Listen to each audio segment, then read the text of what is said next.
Yeah, I've always found that a weird one. The actual Prime Minister's salary, whoever you are, is incredibly low, isn't it?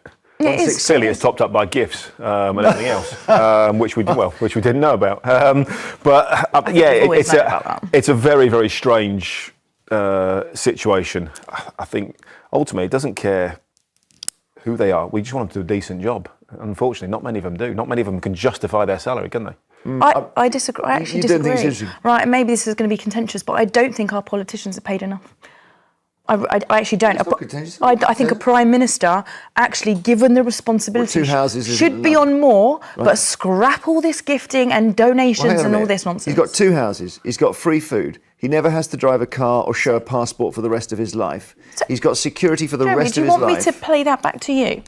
Or indeed anyone. I'm just saying. Listen to what he's got. I mean, this is the. So what? So you're telling me it's worth £1 million. Jeremy, you're telling me someone's salary should be dependent on their assets and their wealth. Sorry, you totally misunderstood. He's got 10 Downing Street and Chequers. Yes. He's driven around for the rest of his life. Yeah. He never has to show a passport again. He's got free food. He's got personal protection. He's got, by the way, if he loses his job after 49 days like Liz Truss, he gets a salary of 160 grand a year for the rest of his life, as she does. My God, that's a massive package.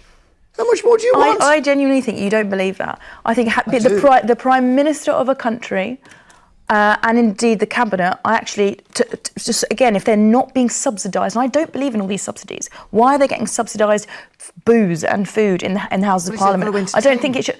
No, I don't think you should. No, absolute nonsense. You can entertain and you can expense it like most people do with their business accounts, as long as it's heavily scrutinised.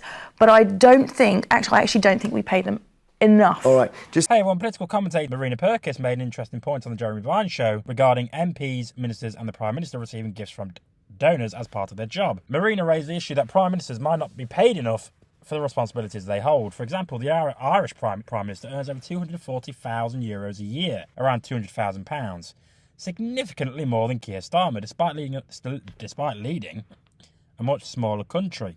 In comparison, High Court judge in the UK is paid about £200,000. One of the reasons judges are paid well is to reduce the risk of corruption. So is Marina onto something here? Should the Prime Minister be at least paid more to avoid these ethical dilemmas? I've always found it odd that the Prime Minister's salary is relatively low, especially given the responsibilities of the role, yet they receive gifts and benefits, but is that really enough to compensate? Yet, at the end of the day, what matters is that we want them to do a good job, but not many can justify their pay based on their performance. Now, here's where I disagree with some opinions. I don't think the politicians are paid enough. Given the immense responsibility, a Prime Minister should receive a higher salary. However, scrap the gifting and the donations. The Prime Minister already has numerous perks. 2 homes, free food, security for life, and never having to drive themselves again. Liz Truss, for example, gets a salary for life just after 49 days in office. Isn't that a massive compensation package already? But here's the real issue. If the Prime Minister or MPs are underpaid or rely on donations or gifts, it creates a massive problem. The donors will inevitably expect something in return, even if not explicitly stated. This opens the doors to corruption or lobbying, as we've seen with business donations. It's not about generosity.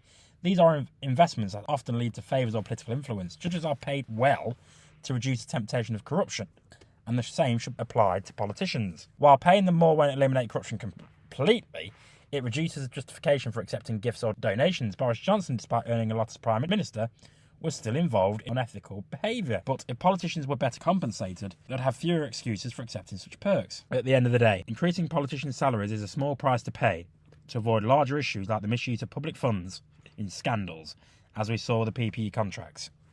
It's far more cost-effective for taxpayers in the long run. But let me know what you think in the comments.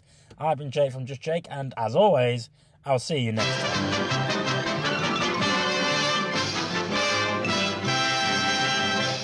You actually made it to the end of the video. If you would like to subscribe to the channel, which, why haven't you already, is somewhere over there.